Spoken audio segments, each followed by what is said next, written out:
Just as building a house takes time and many tools, you're so rubbish.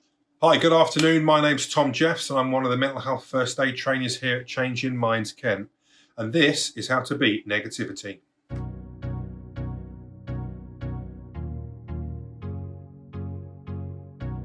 So although this video is entitled How to Beat Negativity, there's something I'd like to share with you first. Negativity and depressive moods are not beaten in a day with one idea like the one I'm going to be sharing with you.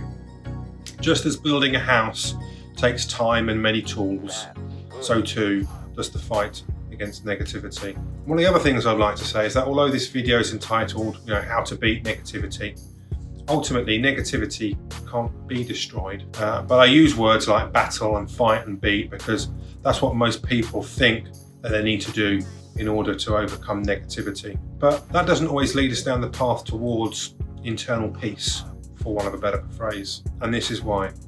Negativity is like coming face to face with a 500-pound bear in the forest. Some choose to run, indulging in unhealthy coping mechanisms. The bear chases them. You can't outrun the bear. He eventually catches you and he torments you. And you might escape for a while, but you will live a life constantly on the run. Now, some get tired of running and turn and they fight. Sometimes they land a good blow. Sometimes they get eaten. The reason is better to go out fighting. Many, though, are unaware of a third option. That is not to run and not to fight, but to observe and even befriend the bear.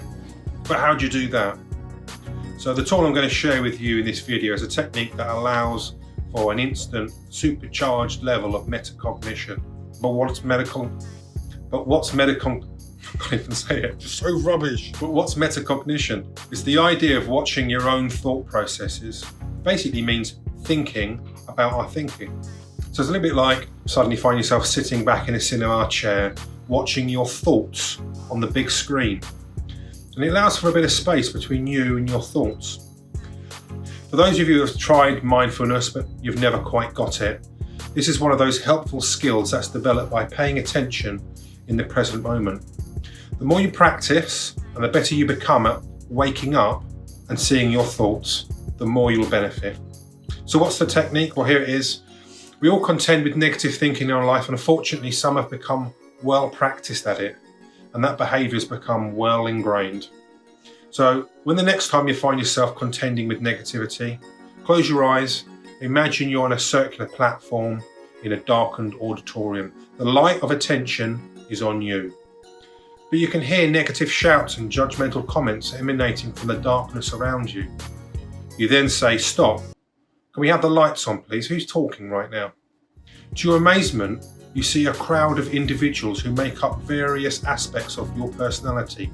They all look like you. Bashfully, Mr. Negative raises his hand. He says, "Yeah, sorry, that's me." Mrs. Irritability, she rolls her eyes and slowly puts up her hand too. You come to see that the same individuals have been hogging the sound space in your mind by calling out negative comments. Now, it's important to thank them for their contribution. I mean, after all, negative viewpoints can be just as valid, although not always helpful. But you would like to know if there's anyone else out there who would like to speak. So you call out for other viewpoints. Has anyone else got anything to say on the matter? Suddenly, other more reasonable and positive voices can gradually be heard as they're given permission to speak. You ask them, speak up a little bit more.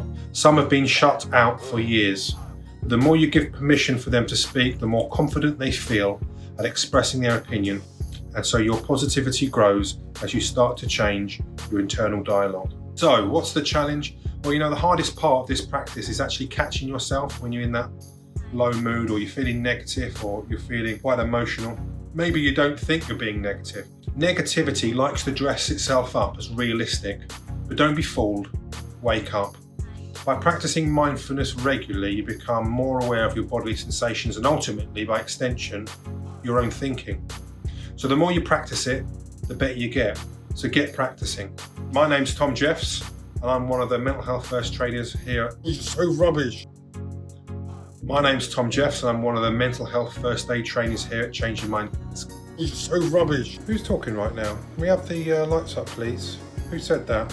Me, sorry. Anyone else out there who would like to say something? Yes, Tom, we'd like to say you're great at making videos and we think you're extremely funny. My name's Tom Jeffs. Let me try that one more time. My name's Tom Jeffs and I'm one of the mental health first aid trainers here at Changing Minds Kent. If you've enjoyed this video, please leave a comment. If you have any comments or questions, then please get in touch. Leave a like, maybe even subscribe to the channel. I don't know where the button is. Whatever you do, make sure you take care. Bye.